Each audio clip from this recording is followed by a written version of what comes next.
welcome to Roofer's Coffee Shop Coffee Conversations. My name is Heidi Ellsworth, and I am a partner with Roofer's Coffee Shop. Very happy to have all of you here on this early morning. I'd like to introduce our very special guest today that we're so excited to have on the show, and that is Reid Ribble, CEO of the National Roofing Contractors Association, and McKay Daniels, the Chief Operating Officer for NRCA. Gentlemen, thank you so much for being here today. Good to be with you, Heidi. Great to be here. Thank you. I'd also like to introduce Megan Ellsworth, our show engineer, and also the nice lady who will be taking all of your questions and helping to introduce you on the show. So a few housekeeping items. You will see in your control panel that there is a place for you to raise your hand. You just hit that little hand and it turns red, and Megan will be inviting you to come onto video or audio and ask your questions of Reid and McKay.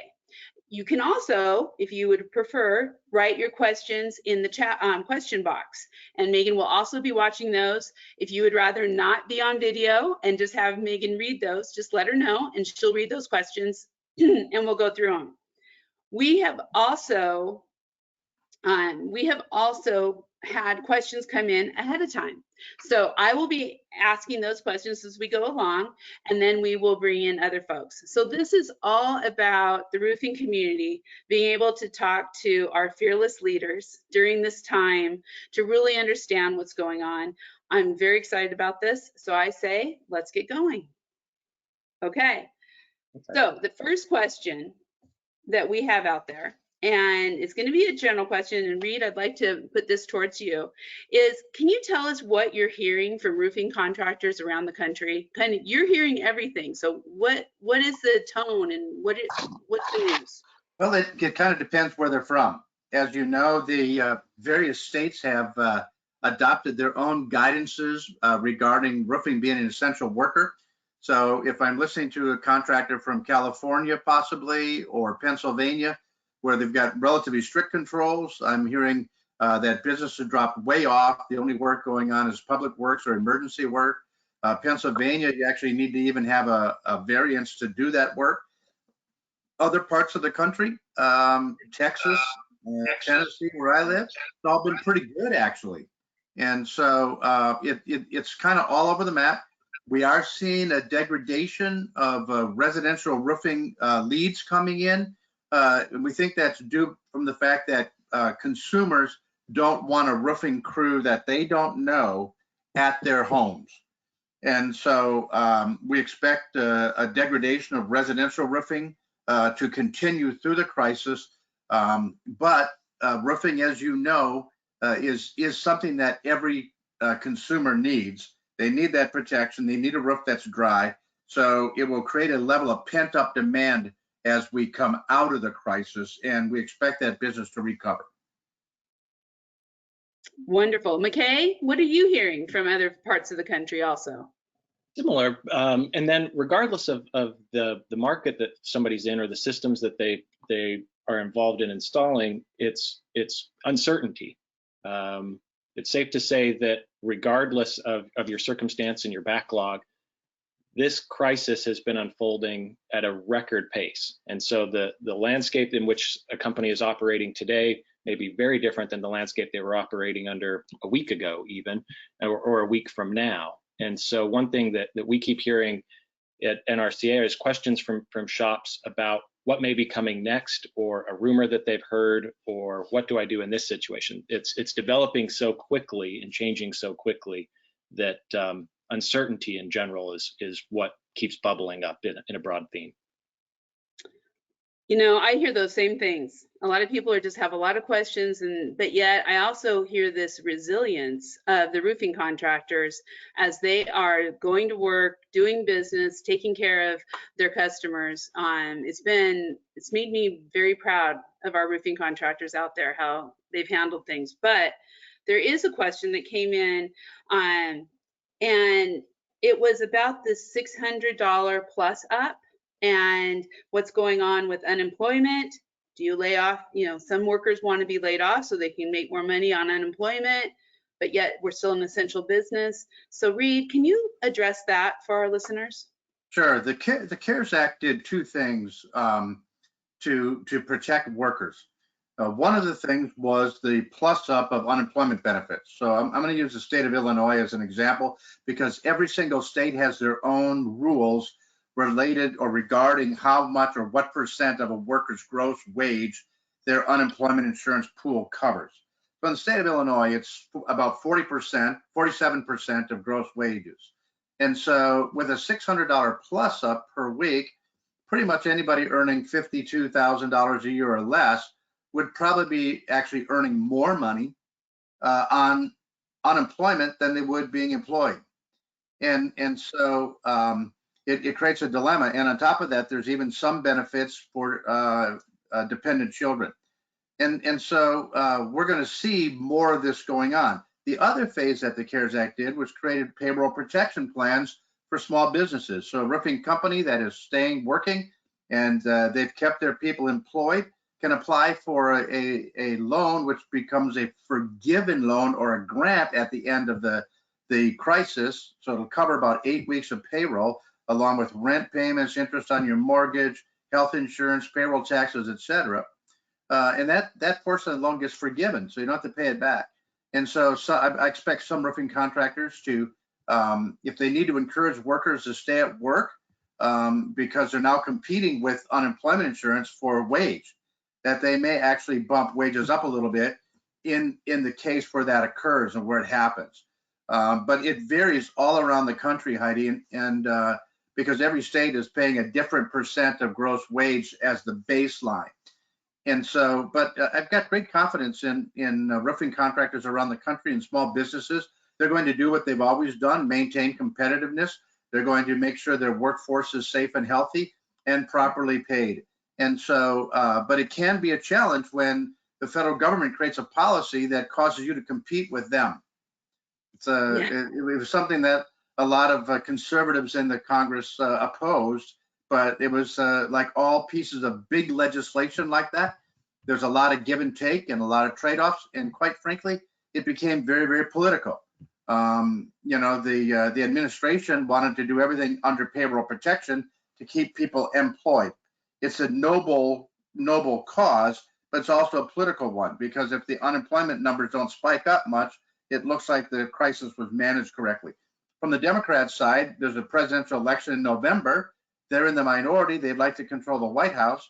So by plussing up this benefit, they can actually run unemployment numbers up. And so it's a crazy dynamic going on. And this is why more pragmatic minds needed to be at the table than the minds we had there. But it is what it is. And as a net, I would say as a net, the CARES Act was good for the roofing industry, and we supported it. Good, good. Megan, do we have any questions coming in? Yes, we have a question from Mike Hicks, and he is coming on just now. Morning, Mike.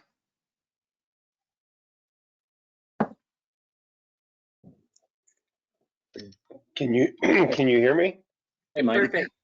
Okay, good. Good morning. Yeah, I don't have an active camera, so you might as well, if you've got the webcam, you can eliminate that. Yeah. So my question was, I have had my first sizable contract has been canceled.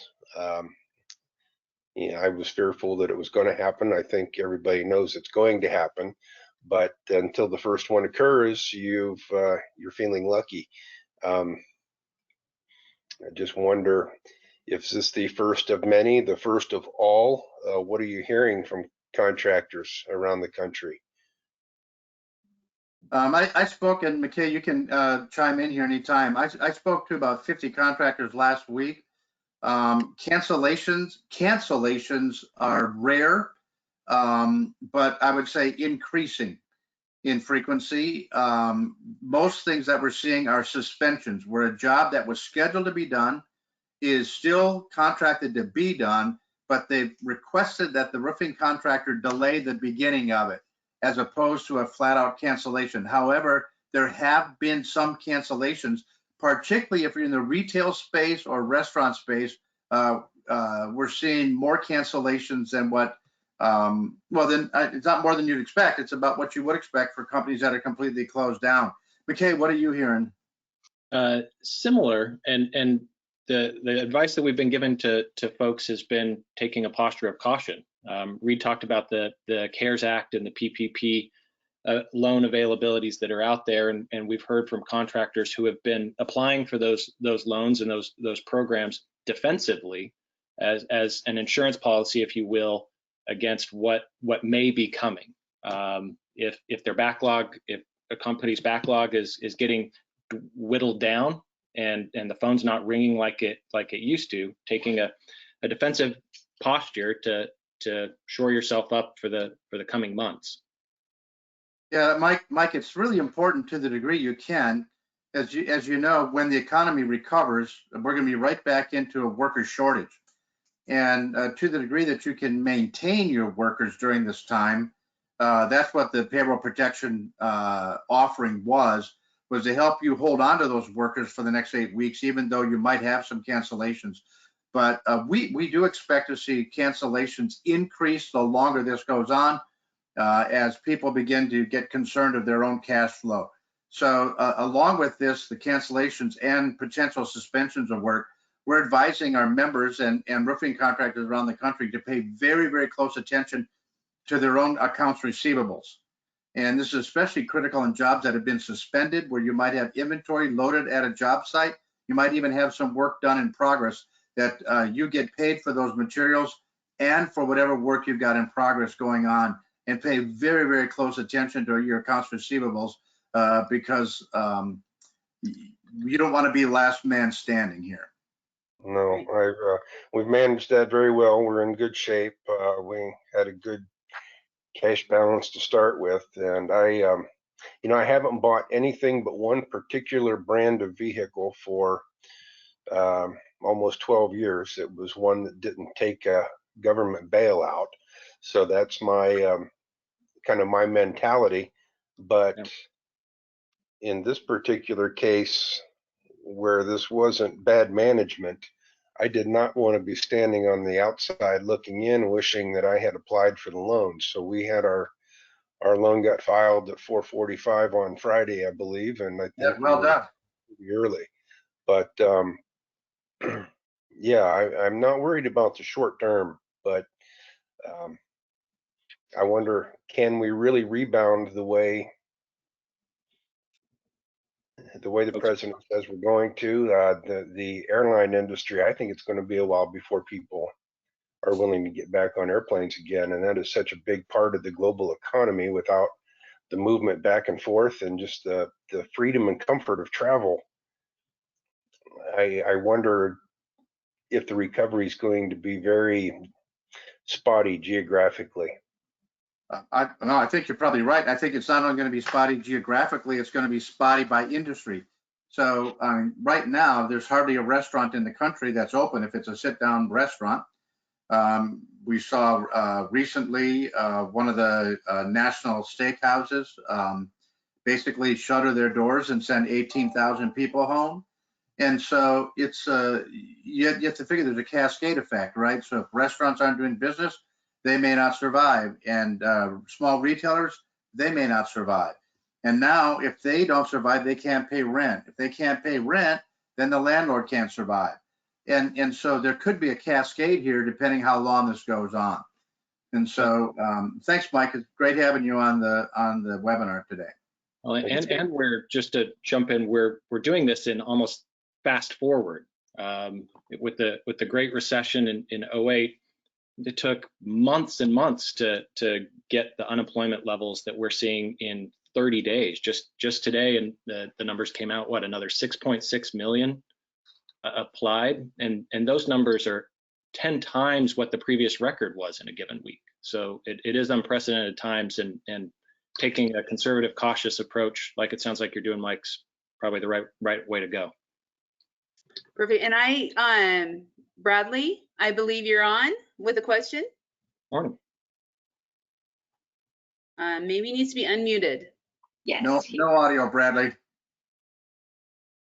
Can we describe to him how to turn his audio on? He's self-muted. Just hit your microphone. Yep, there you go. Sorry. There You're we good. go. Try it now, Bradley. Yeah, there we Welcome. go. Oh, now you're gone again.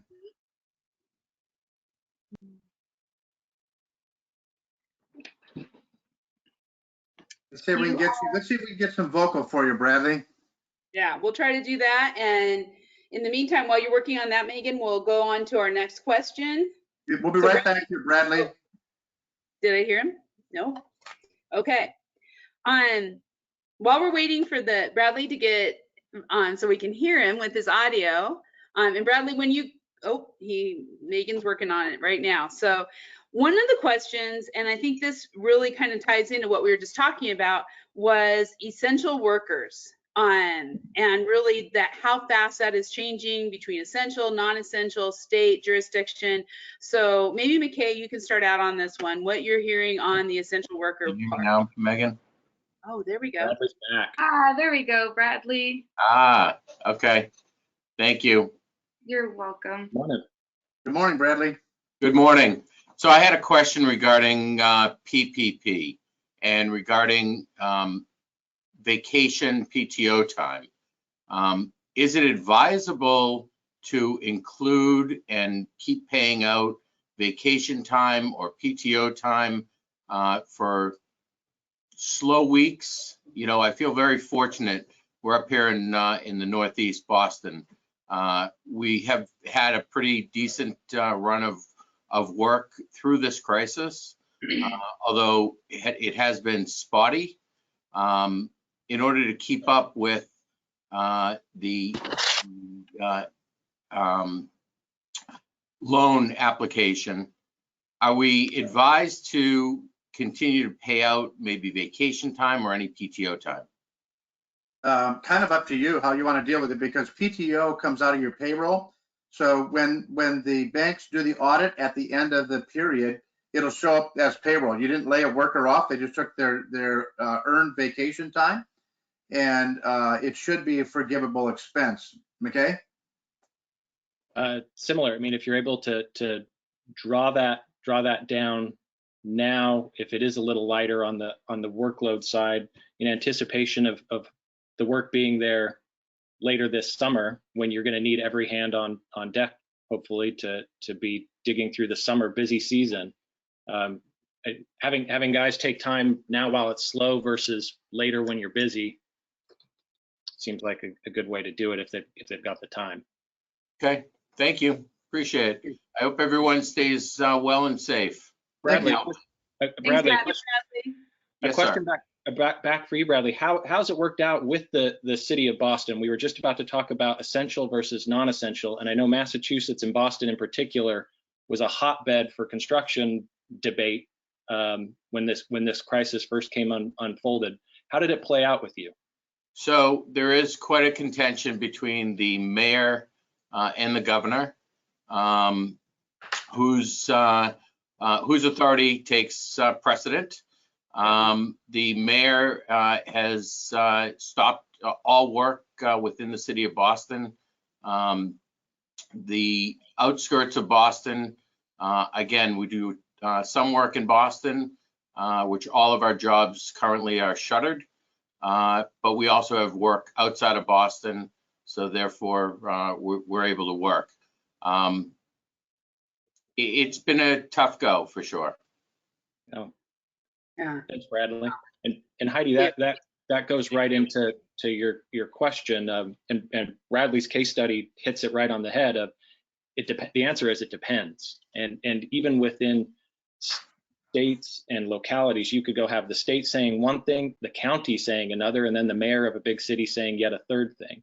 And so that's why it is important to know exactly where things stand, not just in your state, but in the local jurisdiction of where the job is going to occur. Because as Bradley's talking about, and we've seen it here in the Chicago area, the city of Chicago has been a little more restrictive than some of the outlying suburban areas. And so contractors are going and putting the urban jobs on pause and working on some of the suburban work where the where they're deemed essential. That really is part of the problem, is that there is no consistency. There's Yeah. no one leadership, if you will. And we know where the leadership needs to come, and it needs to be more forceful, that this is how it should happen. Cities and towns have their own rules. States and government have their own rules. Right. Wow. And on NRCA's website, nrca.net, right there on the homepage is a big link to our COVID section. You can't miss it. And on the COVID webpage, we have two different sections talking exactly on this issue. There's a section of state-specific COVID-19 information, and Massachusetts is itemized there because it has been so controversial. And then there's another section specifically on essential businesses, workers, and infrastructure. And there's links within both of those sections that take you to firms and providers who are monitoring this at the state and local level in real time to keep up to date, because it is changing day by day. And then it's also, there's some templates and resources there. If you are in a jurisdiction that you're deemed essential, that doesn't say that if you cross the county line, a county trooper might pull you over saying, pull your crew over saying, what are you doing out here? And so we've got some best practices and guidelines on our page there that shops can go and equip their workers with a letter and the rules and regulations for that municipality, so that they can show and prove, look, I'm supposed to be out here, I'm okay, and allowed to proceed. That is good. That's what they need, those essential letters. I've been hearing about those across the country. So thank you. And to know that they can go on nrca.net, I would encourage everybody to do that. I know we have a lot of questions. So Megan, you have Melissa, I believe. Yes, Melissa Simon from Dallas, Texas. Morning, Melissa. Good morning, Melissa. I'm going to read her question while we get this on here, but Melissa says, do you think the roofing industry should anticipate a much busier season during Thanksgiving through Christmas, where there's typically a slowdown? It's going to depend on, I don't know that we can make a statement for the entire industry nationwide, because Heidi, I think it's going to fall into categories of work. Likely to see a nice recovery on residential roofing as long as the economy recovers. Right. If we still have 10 to 15% unemployment in November, then it's not going to be good. The United States is in a recession right now. We might not know it yet because we don't see the data from the GDP, but we know that you can't wipe out an entire month of economic activity and have a growing economy. So Right. The first two quarters of this year are likely to demonstrate that the country's in a recession. So it depends on how the industries that you predominantly service, what type of work they're in, and there will be some industries that are going to do well. Obviously, if you're a big public works contractor and doing a lot of public works, you're probably going to be really busy for the whole year. While residential is slow now, people can't put it off forever. So you're going to start to see some pent up demand there. And then as the restaurant, retail space, more commercial roofing space begins to recover, then you're going to see that work coming back into play. The depth of this recession will be determined by the length of the crisis. And so the more that the American people hunker down, kind of stay home and fight the urge to be out in public, the faster this goes away. And so I wish I knew, but that's kind of my take. McKay, you have anything you want to add to that? No, very similar. I mean, we could all bring out our magic 8 balls on this one and come up with different answers. And even, world-class economists and PhDs are nobody knows how long they've got a feel for how long the corona crisis might last, but then it's the economic tail that comes after that we just don't know. Wow. We have another interesting question. Is Paul ready to come on the line? No? Yes. Okay. Paul, you are Yes. unmuted now. Yes, I'm here. Perfect. Welcome, Paul. Howdy. Morning. Good morning. If you want to go ahead and ask your question. Sure. The governor's office returned my call yesterday, which made everything about as clear as mud. This is out of Michigan. Here in What Michigan. state are you in, Paul, so I know what governor? Sure, we're in Michigan. All right. So I have a couple of large projects ready to go, and the customers still want to proceed. One specifically is an essential business. It's a huge facility, and they make parts for the defense, something for the Department of Defense. But long story short, am I technically allowed to install that roof? That one specifically, but I also have other customers that want to move ahead with their roofs. Are we allowed to do these roofs at this point? Well, I- under the federal guidance, if you're working for the Department of Defense and they're the payee, then yes. That would be pretty much nationwide, but is this a subcontractor to DoD? Well, they do other things, but part of their operations is, they Yep. do stuff for the Department of Defense. They're not actually, that's not their whole entity. Yeah. At a bare minimum, if the state of Michigan or the jurisdiction, whatever city, county jurisdiction that's in, if they have a prohibition on it, you're likely able to get a variance for that one. And even in the state of Pennsylvania, which you've seen some of the toughest restrictions, people are able to get variances for that type of work. What is the other one, or the other few? Well, we have another one. It's right in downtown Kalamazoo here, and there's a coffee shop below, which I guess is an essential business. That's just a small roof, about 4,000 square feet, but the customer wants to proceed with it. Does Kalamazoo require a building permit for that type of work? No, they don't. Okay. In that case, I would be checking with the mayor's office.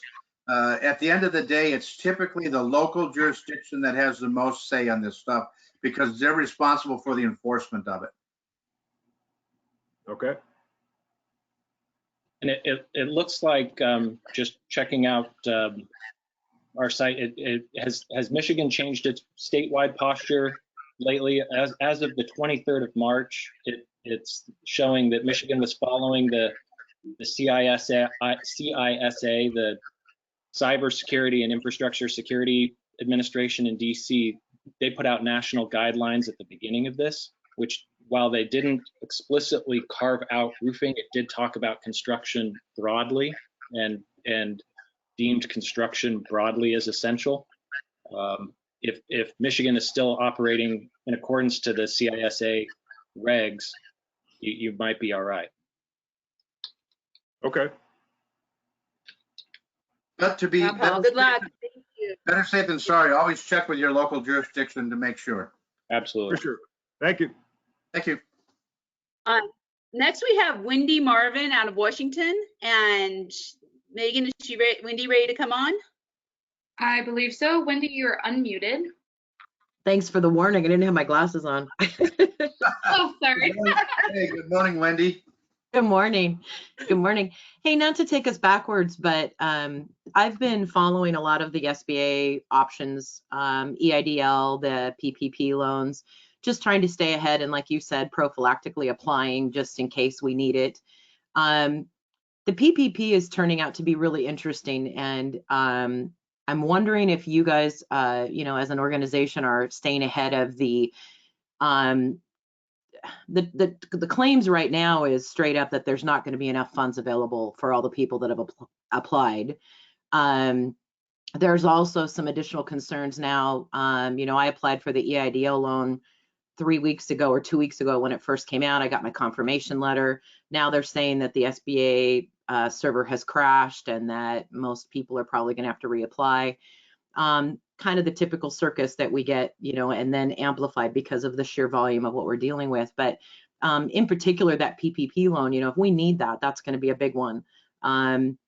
What options are you guys trying to stay ahead of at this point?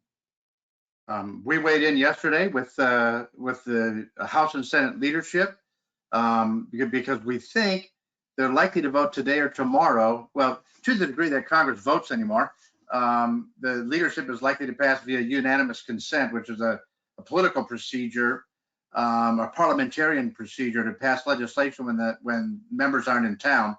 That would add an additional $250 billion to it. Everybody knew that the $350 billion number they started with was not going to be good enough, was not going to be large enough. And so they're moving another $250 billion should this legislation pass. The president's already committed to signing it, and that should help feed this for a while longer. But they also need manpower. We're hearing mixed reviews from our members. I had one member say he applied last Friday. The check was in his bank account on Tuesday of this week. So it happened really fast. And it seems that just anecdotally now, I don't have real data on this other than anecdotes from roofing contractors that have spoken to me. If you're in a smaller community, it's more likely to happen faster because the individual SBA authorized lenders have fewer of them to handle and are able to process that paperwork faster.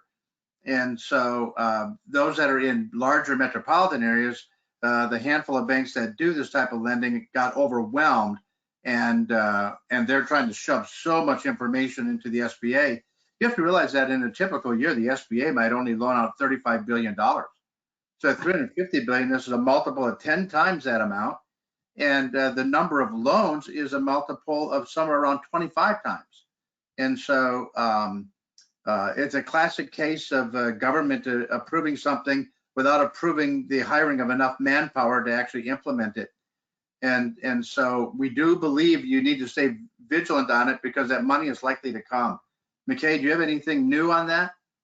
No, not necessarily new, but just to echo Reid's comments, while the fund, the currently appropriated money is certainly gonna run dry. I think by mid-part next week, you'll see it nearly double again. They've passed 3 different COVID-related bills out of Washington. They're going to be doing a 4th this week or next.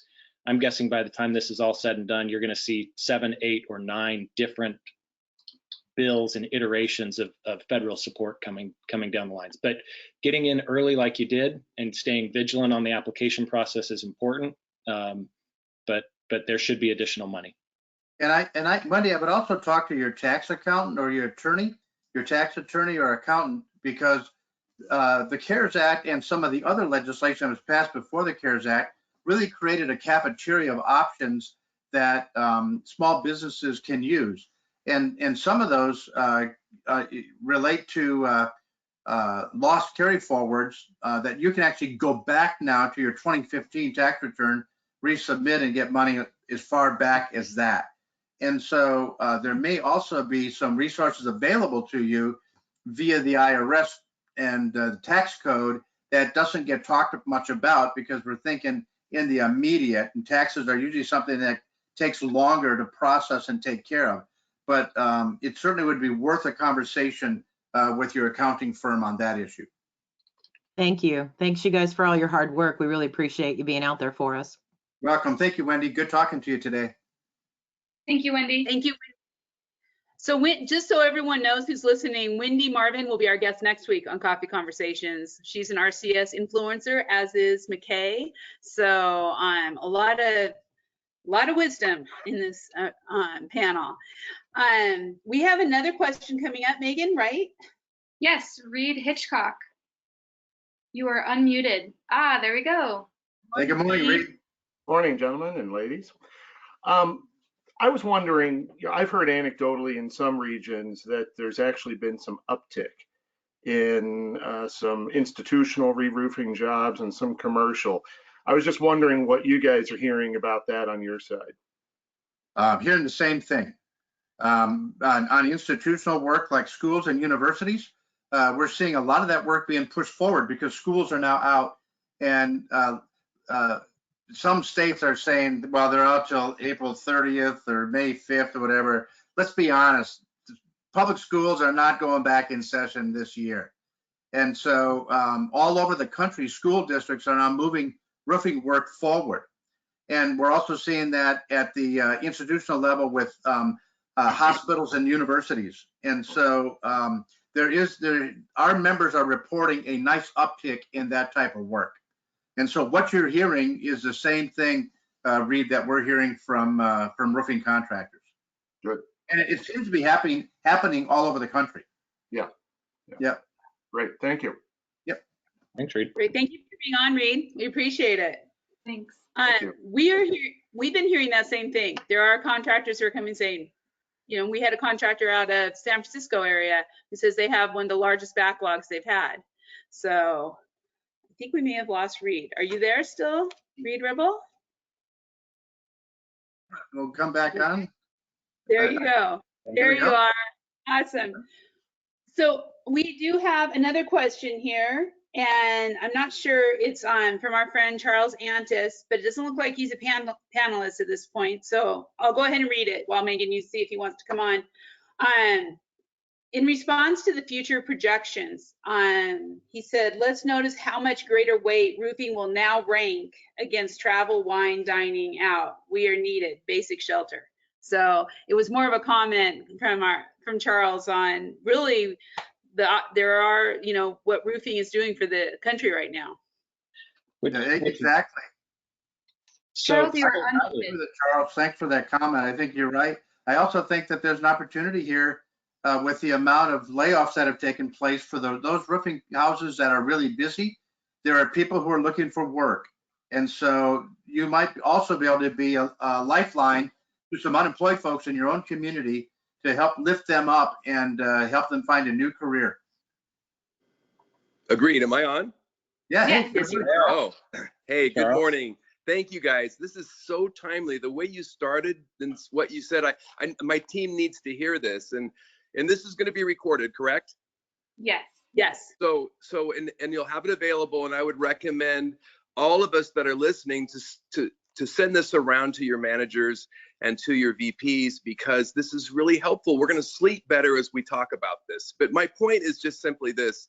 I know things look different, and there's a new normal going on right now, and there'll be a new normal in the future, and none of us know what that is, as McKay says. But when the new normal settles, roofing at that basic need of shelter will rank higher in that subconscious mind, that animal brain of everybody, and that's a good thing. And what that means is we'll do well for ourselves. You know, one thing was happening as a trend anyway over the last 10 years. 10 years ago, roofing was kind of like, oh, we're in the trades. Too bad I don't own a store. But all my store owner friends last year were going, dang, Amazon's shutting us down. I wish I had a trade. So being in a trade was becoming more sexy, right?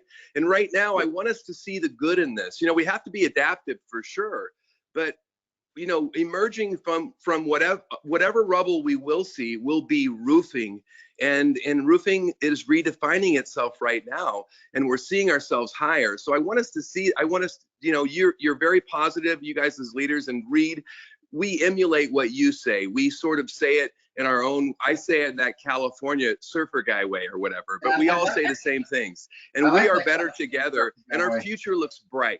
And that's because of the leadership, McKay and all you, and Heidi, all that you do. And Megan, look at you there. You're plugging me in. Thank you. I'm so glad I'm not on video though, because this is pre-shower in California time. Get some coffee. Get some coffee. Oh, I've had plenty. Sounds like it. Thank you guys. Thanks, Charles. Thanks, Charles. Thank you, Charles. Well, Hey, and while to we're on echo, oh, go ahead, McKay. Sorry. no, to pick up to take Charles' baton there a little bit. NRCA is working on a web video, kind of encapsulating what this discussion here of. I mean, if you stop and think about it right now, 2/3 of the planet is sheltering in place, and what does that mean? It means they've been told that you are safe at home, you are safe under the roof that is brought to you by craftsmen and tradesmen who give their blood, sweat, and dedication to keeping you and your loved ones and all of your possessions safe. And in a time like this, we're told to shelter in place, and that's provided because of the hard work of every single company out there. So it really is tremendous. When is that video going to be out, McKay? hopefully next week. Awesome. We'll be sure to send it to you. Very cool. Very cool. Well, and since we're on the West Coast right now, talking about Southern California, I had a question come in over email about Northern California. So this question was, is construction prohibited in Northern California? What are you hearing about in the comparison of the state? Yeah, well, in California, for the most part, the governor has put a shelter-in-place order in. They do allow work on institutional and public works. So like if you had a school project or something like that, you're likely to be able to do that. A university, a hospital, you're likely able to do that.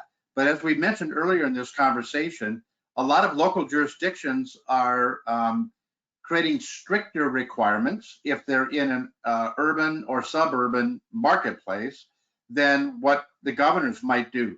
So think of Governor Newsom, the challenge he's got creating a statewide shelter-in-place mandate that needs to take into consideration high-density population centers like San Francisco, Los Angeles, San Diego, but having all this rural space through the Central Valley in Northern California, where you might have a totally different environment with which to work. And so you're seeing local jurisdictions either going usually stronger or tougher regulations than what the state is doing. It's a challenge for everybody, and that's why, as always, our advice is to check with your local county executive, building inspector, mayor, check in with whatever jurisdiction this work is in.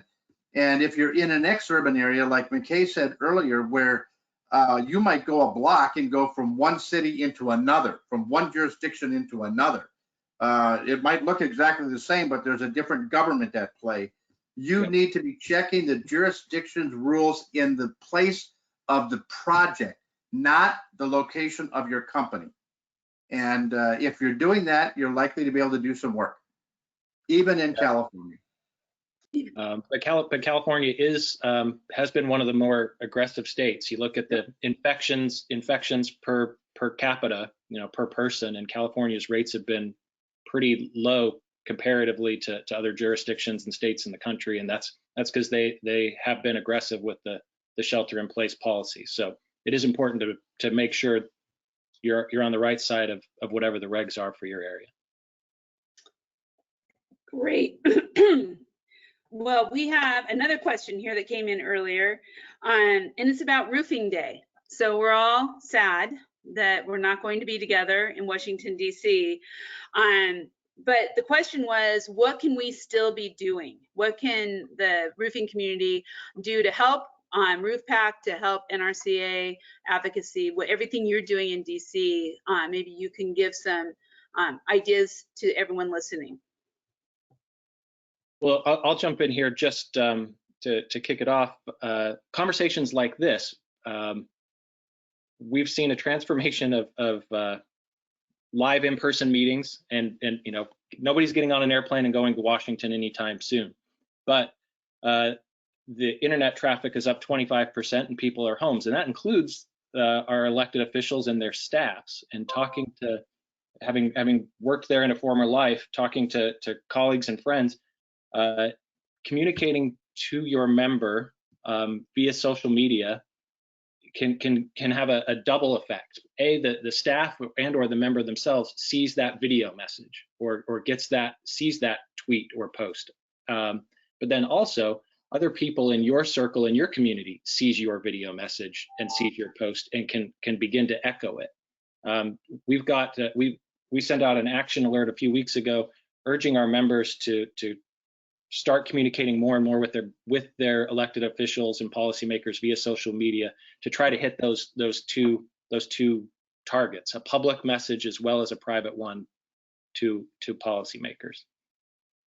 And then I would add just a couple things to that, Heidi. Obviously, not conducting a live in-person roofing day can also have an impact on RoofPack. And RoofPack is the the political action funds that our members provide to the roofing industry, and they help us engage in political campaigns around the country to help elect members of Congress that are going to be pro-business. What we're really looking for and what our members are looking for, not necessarily a Republican or Democrat per se. We're looking for good government, and we're looking for candidates that will provide good government. And, you know, there's a cost to liberty, and we also want that to be shown through the industry. So anybody who's listening that's willing to write $100, $500, $5,000 check to RoofPack and send it on into NRCA, 100% of that money, as long as it comes personal funds, will go into that work of helping the best candidates win election for Congress. Should they offer or send in a corporate check, which they can, those are soft dollar checks that allow us to do the types of events that help us spread the message. And so we prefer personal dollars, but it's helpful either way. And so we do sense we're going to need it more than ever. We've got a compressed election season this year because of what's going on. And then secondarily to that, we're going to watch very closely what the congressional calendar looks like in August. Traditionally, the members of Congress, House and Senate, are in a full month recess during August. We're going to watch and see if that changes because they're not in session now. They're usually off 2 weeks in April around Easter, the week before and the week after, but they've been off a couple of weeks already, and they're not scheduled to go back any sooner than the 20th of April. With the president saying shelter in place till the 30th of April, they're not going to be going back in April at all.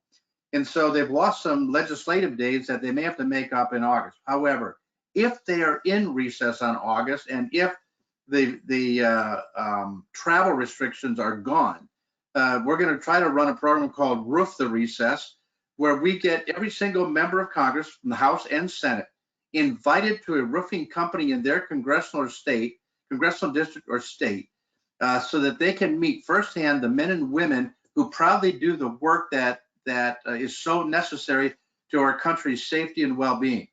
And we need them to meet our workers. And so look for that coming out, some more information on that coming out sometime once we know what the schedule is going to be.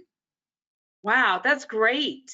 I mean, and we have right now, the roofing contractors need to show their legislators more than ever how essential we are, and just kind of what we were talking about before, how important roofing is to everyone across the board. It's going to be a great opportunity for in an election year when virtually every House member and 1/3 of the Senate are up for election, for those members to get to meet voters in their congressional districts or states, and also for our members and roofing contractors, manufacturers, distributors, whatever stakeholder they are in the roofing industry, to have a chance to share with their legislators their experience during the COVID-19 period and what they think they need for recovery. We're going to stay active as NRCA always does. Oh yeah. Yeah, I love it. Just as a reminder, we have probably about a little less than 15 minutes. If you have a question, please type it in the question box. Please raise your hand. Megan will get you on here. We definitely want to hear from all of you out there on what's happening and what questions you may have. But I do want to, I have a question here that I think is really important. Last week, and actually I think I just saw it yesterday too, come across email, was a release from NRCA about eligible roofing professionals who complete the NRCA Pro Certification Qualified Assessor, I hope I'm saying that right, online. So, okay. Nailed it. Unravel that. Yeah, sorry. Well, just as contractors, and Charles touched on it with the new normal, we're in this temporary midterm normal posture right now. And people are adapting, and companies are adapting, and organizations are adapting. NRCA is doing the same to try to provide the information and resources that our members need, that the industry needs, in a more socially distant reality. And so a number of different things have been rolled out here in recent weeks, and one of them is what you're talking about, that those that are wanting to become a qualified assessor for the pro certification program, and a qualified assessor is someone who proctors the hands-on exam, who certifies whether somebody has the skill set to be a certified worker. That exam used to be, they would have to go to a third-party testing facility to take that test. And we've put in some changes so that they can take that test in the comfort of their socially distanced home at this point. We've also done CERTA trainers who used to need to come to a live class. They are now able to be certified online via an online course and module that we just rolled out. And we're giving CERTA applicators a waiver period during this time, since they're not able to go out.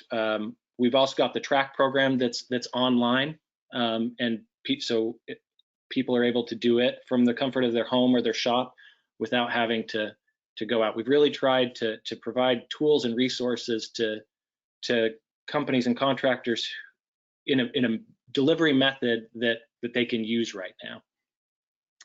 Perfect. You know, Nick Sabino talked about it on a similar panel last week, and that he is focused on training during this time, and that he encouraged, and Nick Sabino is the chairman of the board for NRCA, but he really encouraged everyone to take advantage of these training opportunities. And now with so much of it online, that really makes a difference. Well, just last week, Heidi, we had over 1,000 roofing workers working their way through our TRACK training program. And TRACK is an acronym for Training for Roof Application Careers. We've got two disciplines, one for thermoplastic roofing for low slope contractors, and one for asphalt shingles for steep slope. This is one of NRCA's best products ever. And there's no better time now for people to do some of this online learning than right in this moment. Yes, yes, I would encourage everyone to get out there. Okay, how are we doing? We have another question here. The question, I'm just going to go ahead and read it. It comes from Steve Rice. If our CERTA torch applicators have expired, what can we do to renew at this time?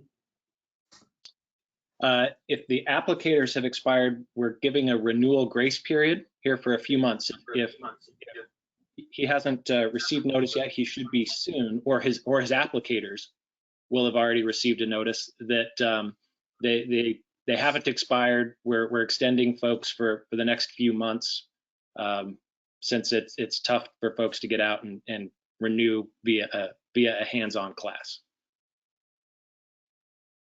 So that kind of leads us to, and Steve, sorry about that. We're getting a little bit of feedback, so I think we muted you, but thank you so much for that question. I do want to kind of take that question and everything we talked about and bring it back around to, can you share with everybody how the NRCA staff is doing? They work so hard and they do so much for us out there. Are they working remotely, and can the industry still get a hold of them? How is everything working? Go ahead, McKay. Absolutely. Our staff is working every day, and I'd say even harder than they were before, because we have 100% of our staff fully employed, all working remotely. I'm new to Chicago, and my first winter here, I saw the snow days and their impact on efficiency and being able to work through a crisis. And so for the past year, we've been putting in steps and hardware and software and mechanisms so that people could do their jobs remotely. We were anticipating a blizzard, not COVID, but it's working just fine right now. And so 100% of the NRCA staff is fully functional. Our technical department, for example, if you call the technical phone number, a staffer will pick up and be able to take your technical question, and their phones are busier than ever because people are still working and they have questions on normal issues of the day. The staff is I want to just take a second to give them a props, because they really have been exceptional during this. Working from home and juggling family and life and stress that comes with that, and being cooped up all the time, it can take a toll. And they've been incredibly professional and stoic and hardworking and great attitudes throughout this entire crisis. And there's a video on NRCA's social media on Facebook right now, kind of saying it's a message from the NRCA staff to the industry, that we filmed, people filmed him remotely, and we pieced it together and put it out, because NRCA is still working every single day and is there for you while you need it. This is a critical moment for the industry and for the country, and we're stepping up to help however we can. Reid? That's amazing. Yeah, I would just say we're not just doing the normal work that we have, we're doing above and beyond the work. The team has really dialed it up. I've been just so excited to watch how efficient this process has been. As McKay mentioned, we had put in systems in place, and this happened to just hit it, and we're demonstrating that the pre-planning for this actually worked. One exciting announcement, since we've had some folks working at home, one of my passions has been for NRCA to launch its own podcast telling the stories of the roofing industry. And I can tell you, I've had an opportunity to hear the first ones, and this is going to be an exciting moment for the roofing industry as we launch this. Stay tuned, because within the next 30 days, you're going to hear some of the most inspirational things you've heard coming out of the roofing industry via the stories that are being told by roofing industry stakeholders. There's a lot there, and we're really excited to launch this new communications effort. That is great. We believe in podcasts. We like digital. This is great. I know you believe in podcasts. We'll for sure forward it to you so you can spread the word about it. It'll be right here on this page, on your directory, and across the whole site. All right. I have one question, Reid. I would love for you to bring this question home on what would be, this comes from Will Lorenz, who is the new president of RCMA. I know Will really well. Good morning, Will. Good morning. And he asked, what would be a success? Oh, you're on. You can say it, Will. Go for it. Go ahead, Will. Unfortunately, I typed it in, so that's how it goes. So what would be a success for the roofing industry coming out of the pandemic? What's the vision of the future? Yeah, I think there's a lot of things that we could identify, Will, that would be a success. One is if we've been able to keep our customers and the critical infrastructure in this country safe and dry. There's nothing like a moment of crisis for a nation. Listen, we've got frontline healthcare workers every day, literally putting their lives of themselves and their families at risk. And the last thing they need is to worry about whether the facility they're working in is got moisture coming in or is leaking because of storm damage or what have you. And I think there's a lot of potential successes, but one is that we hold on to our current workforce and possibly coming out of this, have it grow. And so I think there's some tremendous opportunities that this brings to us. I'm a totally glass half full, maybe glass 3/4 full guy. And I'm hugely optimistic for what could happen here, because I'll tell you, never count Americans out. You just can't count them out. And we're going to come out of this as stronger than we were when we went in. And NRCA has been working hard along with our industry stakeholders, including companies like yours, Will, as well as other manufacturers, distributors, contractors, communication folks like Roofers Coffee Shop and others to make sure that everyone knows that we're moving forward, that the industry is strong, and we're going to continue to advocate with all of the passion that God has given us to do. Guys, Yep. I love roofing. This is great. Thank you. I hope everyone is going away from this inspired by the communication. I do want to say from Vicki and I'm going to read this because Vicki wrote it. She's going to probably I'll get in trouble for this later on, but this is just so well done. We are extremely grateful for our leadership out there trying to protect our businesses and keeping everyone informed. She wonders, and so do I don't know any other trade that is like roofing. and the leadership that Reid, you and McKay, both, and everyone provides is just inspirational for us. So thank you so much for all you do. Well, thank you too, Heidi, and thank Roofers Coffee Shop for putting this on. Yeah, Thank you. And now, McKay, we can't forget April 14th at 4:20 Eastern. 4:20 Eastern, 3:20 Central. One of those, just real quick before we go, one of those new communication methods and trying new things, you know, nothing like a crisis to serve as a catalyst for change and innovation. NRCA did its first telephone town hall a couple of weeks ago, and it was an overwhelming success. We weren't sure how it was going to go. We were experimenting with it. Reid and I have done them in a past life, but we hadn't yet with the association in the industry. And we had over 3,000, nearly 3,000 folks participate in this telephone conversation. And we're going to do it again here on the 14th. You can sign up on NRCA's homepage right now. And all you do is just give us your name and phone number, and at 3:20 Central Time, your cell phone's going to ring, and you're going to be part of the phone conversation. It's very user friendly and easy, and we're going to have a panelist of experts answering technical questions on PPP, and contractors sharing best practices of what they're encountering in their markets and how they're adapting, and it should be great. That, you know, we will be on there. The last one was great. Vicki and I actually talked about it on our podcast this last weekend. We thought we were so impressed. So, so thank you both for being here. I want to invite everyone again next Thursday morning, 6 a.m. Pacific.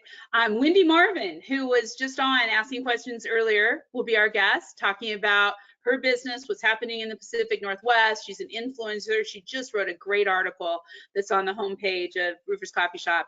And then the next week we have Charles Antis. So talking about what they're doing down in Southern California. That will be a very entertaining, fun hour.